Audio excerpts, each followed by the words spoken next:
নমস্কার বন্ধুরা, আজকে একটি নিরামিষ রান্না আপনাদের করে দেখাবো। নাম দিয়েছি মুগ ডালের মাঙ্গোচিয়ান। আমি 2 কাপ মুগ ডাল আগে থেকে ভিজিয়ে রেখে দিয়েছিলাম। এখানে জল ঝরিয়ে নিয়ে মিক্সির মধ্যে দিচ্ছি মুগ ডালটা পেস্ট করার জন্য। তার সাথে আমি দিয়ে দিলাম কয়েকটা আদার টুকরো আর পাকা লাল লঙ্কা আর সামান্য লবণ। ফাইন পেস্ট বানিয়ে নিয়েছি।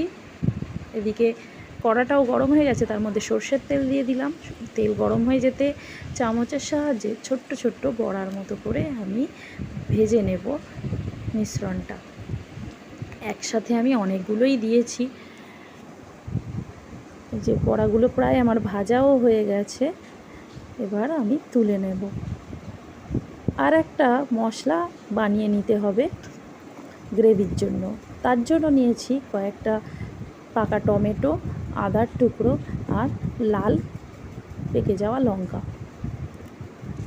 একটা ফাইন পেস্টও বানিয়ে নিয়েছি। এদিকে বড়া ভাজার তেলের মধ্যেই কালো জিরে ফোড়ন দিয়ে ওই মশলার পেস্টটা দিয়ে দিলাম। মশলাটা একটু কষিয়ে নিয়ে তার মধ্যে হলুদ গুঁড়ো, জিরে গুঁড়ো আর ধনে গুঁড়ো দিলাম। দিয়ে আবার কষিয়ে নেব ভালো করে যতক্ষণ না তেল ছেড়ে। মশলাটা থেকে দেখুন তেলটা ছেড়ে গেছে। এবার তার দিয়ে দেব জল। একটু বেশি করেই জল দিয়েছি আর তার মধ্যে দিয়ে দিলাম লবণ। ফুটে উঠলে আমি দিয়ে দিলাম বড়াগুলো ফুটে গেছে। এর মধ্যে দিয়ে দেব চেরা কাঁচা লঙ্কা আর ধনে পাতা কুচি। আবার একটু ফুটতে দেবো তরকারিটা।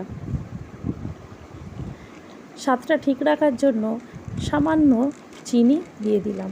তরকারিটা আমার তৈরি হয়ে গেছে। এবারে গরম মশলা দিয়ে আমি সার্ভ করব মাঙ্গোচিয়ান। আপনারা এটা ট্রাই করবেন।